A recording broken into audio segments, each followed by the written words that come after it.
नमस्कार दोस्तों, आप लोगों का एक बार फिर से स्वागत है हमारे यूट्यूब चैनल MSH क्लासेस पर। दोस्तों, आज मैं आप लोगों को नागपुरी व्याकरण पढ़ाने जा रहा हूँ।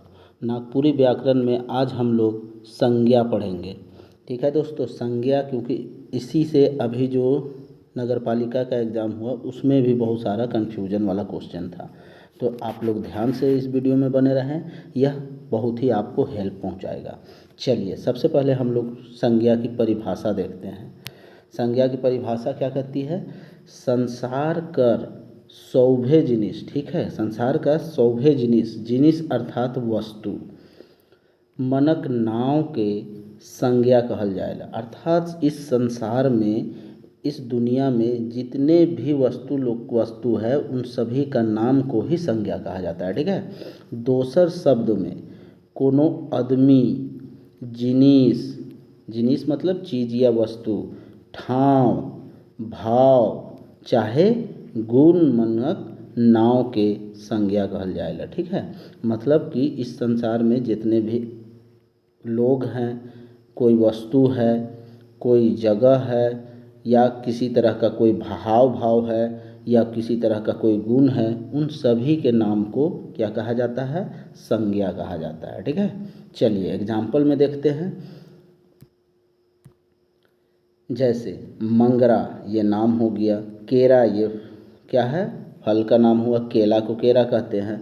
कटहर अर्थात कटहल, जगह का नाम में लोहरदग्गा, ठीक है, भाव के नाम में प्यार, ठीक है, नदी के नाम में सोनरेखा, और भीड़ का नाम हुआ जतरा, और परेवा अर्थात कबूतर। तो इन सभी को हम लोग संज्ञा कहेंगे। बाद में इसका फिर अलग अलग कैटेगराइज किया गया है, लेकिन यहाँ पे मिला जुला के सबको संज्ञा कहा जाता है। ठीक है।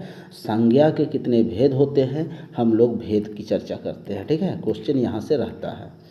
देखिए, संज्ञा के कितने भेद होते हैं? तो 5 भेद होते हैं।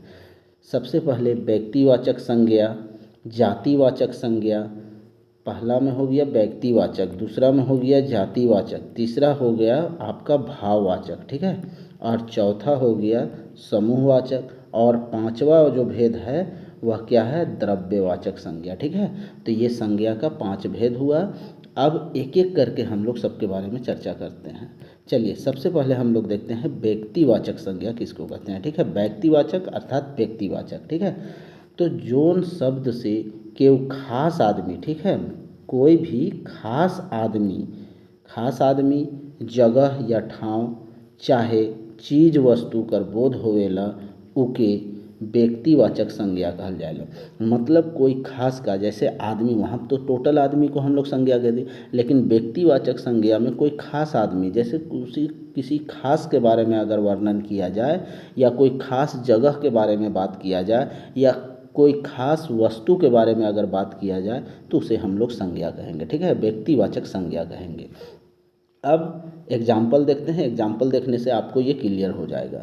चलिए, आदमी का नाम, जब सबसे पहले हम लोग देखे थे कोई खास आदमी, तो आदमी का नाम में कोई खास है। मंगरा एक खास आदमी है, भोलवा एक खास आदमी है, सुगिया एक खास है, और रतिया एक खास है। इन सब के बारे में जब बात होगी तो आपको समझ लेना है कि यह किसके बारे में चर्चा हो रही है? व्यक्तिवाचक संज्ञा में।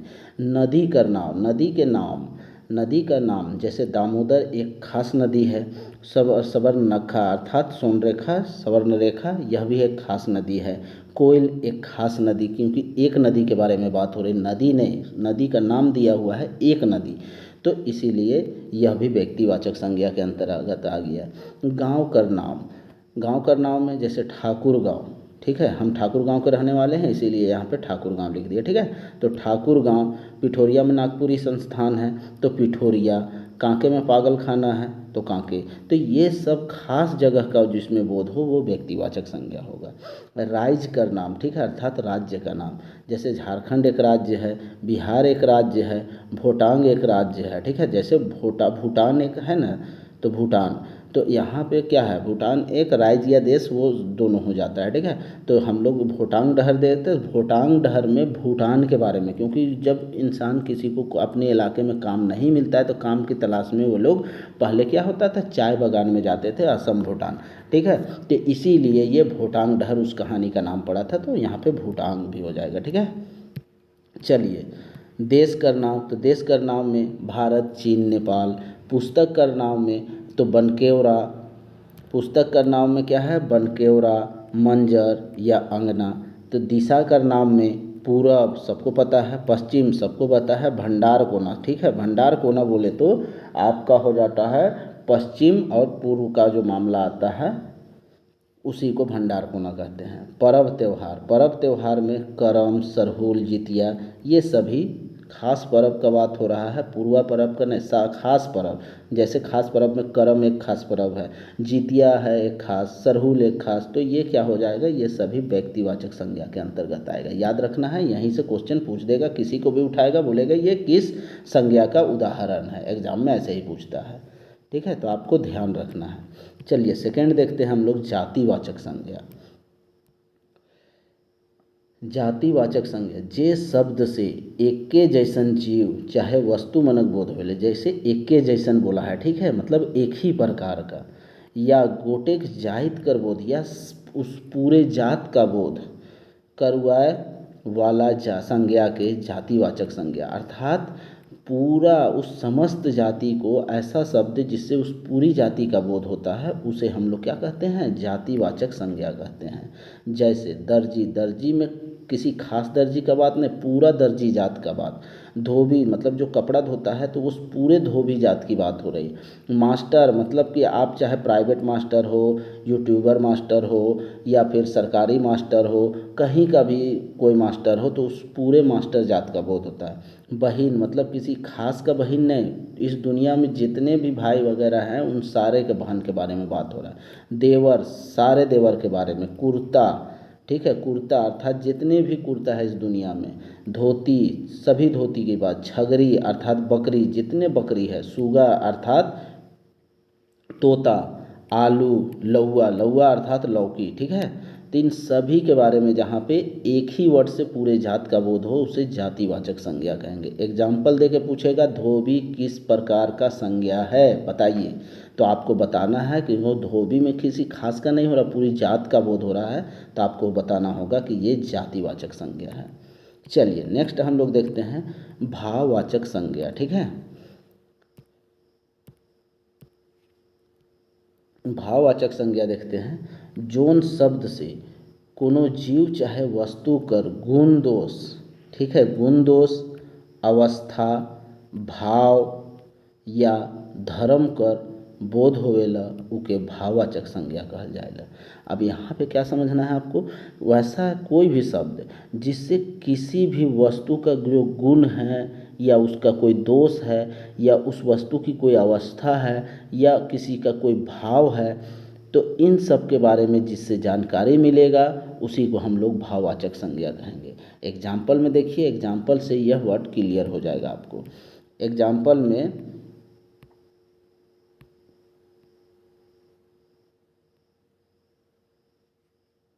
देखिए,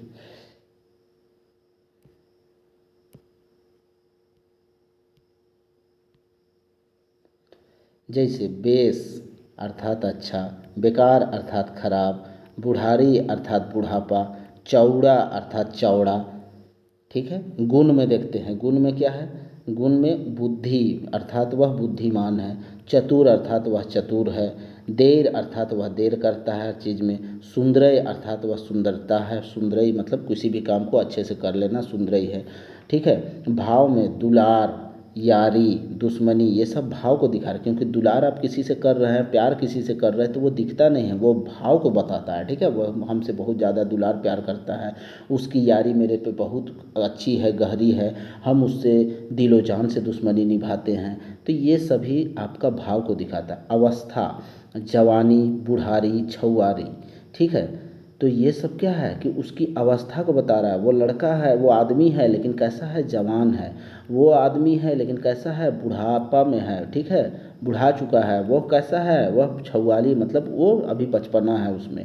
नाप जोख, ऊंच मतलब ऊंचा, चौड़ा मतलब चौड़ा, लंबा मतलब लंबा, और छोट मतलब छोटा, तो ये सब नाप तौल का भी जो मामला आएगा, तो नाप तौल में यहाँ पे द्रव्यवाचक में नहीं आपको कंफ्यूज होना है, ठीक है। ऊंच चौड़ा लंबा छोट ये सब, वहाँ पे कोई भी जिनिस का जो नाप तौल वाला मामला आता है वो, तो यहाँ पे दूसरी तरह का नाप जोख वाला मामला आ रहा है, ठीक है। ऊंचा नीचा लंबा चौड़ा बौना ये सब आ जाएगा आपका किसमें, भाववाचक संज्ञा में। क्रिया कूदेक पढ़ेक लिखेक, ठीक है, गायक, ये सब मेरा क्या हो जाएगा, भाववाचक में हो जाएगा। स्वाद में जैसे कस्सा, कोई भी चीज़ एकदम कसीला लगता है उसको कस्सा कहते हैं। कड़वा मतलब एकदम कड़वा तीता मतलब तीखा, और नोनछर मतलब नमकीन। तो ये सब को भी हम लोग किस में रखेंगे, भाव, क्योंकि ये आपको नमकीन लगा तो कौन बता सकता है, आपका भाव बता सकता है ना कि नमकीन में, देखिए नमकीन मेरा जीभ को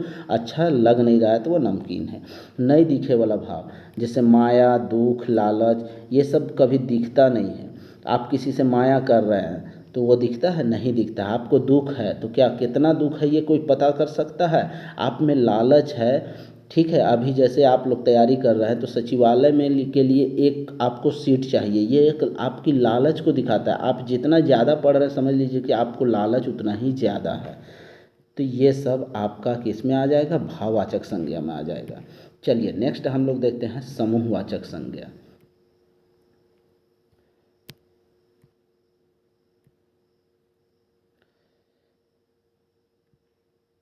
समूहवाचक संज्ञा जोन शब्द से कोनो जिनिस मनक गोठ, ठीक है, गोठ अर्थात समूह कर बोध होवेला उके समूहवाचक संज्ञा कहल जाएला। मतलब कि वैसा चीज़ वैसा शब्द जिससे पूरे समूह का, ठीक है, अकेला या जात का नहीं, पूरे समूह का, मतलब कि उसमें भीड़ भाड़ लगा हुआ रहे तो उसी को हम लोग समूहवाचक संज्ञा।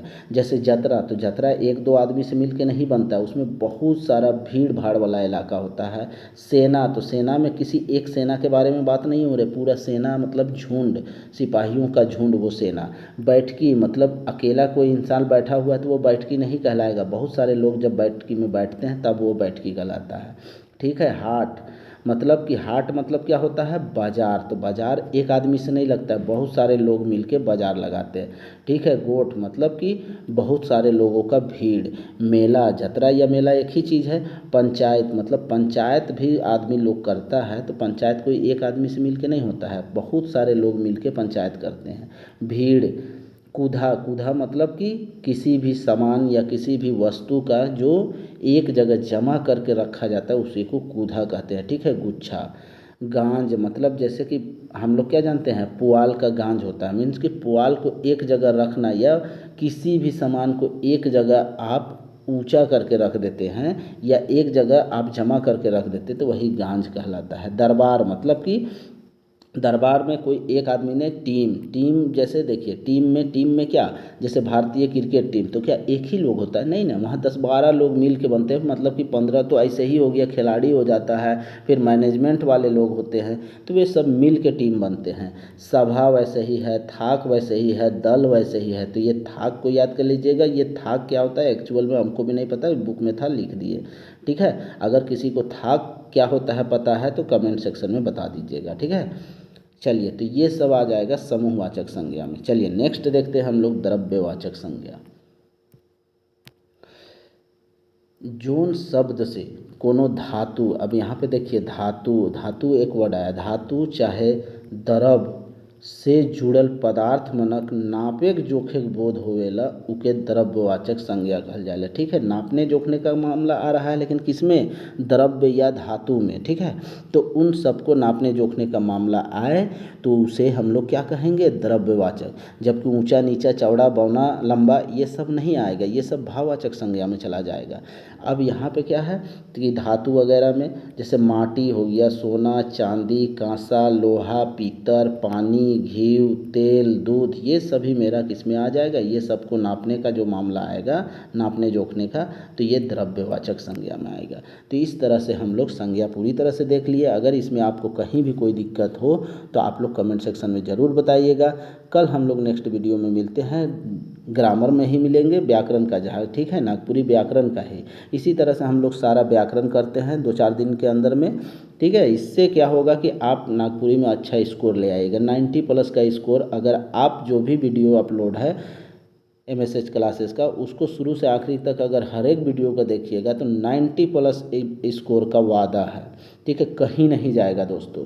बस आप लोग वीडियो को अच्छे से देखिए और थोड़ा समझिए और याद कीजिए, तो आपका 90 प्लस का स्कोर आएगा। और बाकी GS पेपर वगैरह में आप जो भी स्कोर कर पाइए वो आपकी है, लेकिन इसमें तो एकदम गारंटी है कि आप शुरू से आखिरी तक वीडियो को, हर एक वीडियो को देख लीजिए, आपका 90 का स्कोर आएगा। ठीक है, प्ले लिस्ट में है, पूरा कहानी है, कविता है, लोकगीत वगैरह है, सारा कुछ है, तो उसको आप ज़रूर देखिएगा अगर 90 प्लस का स्कोर अगर आप चाहते हैं तो।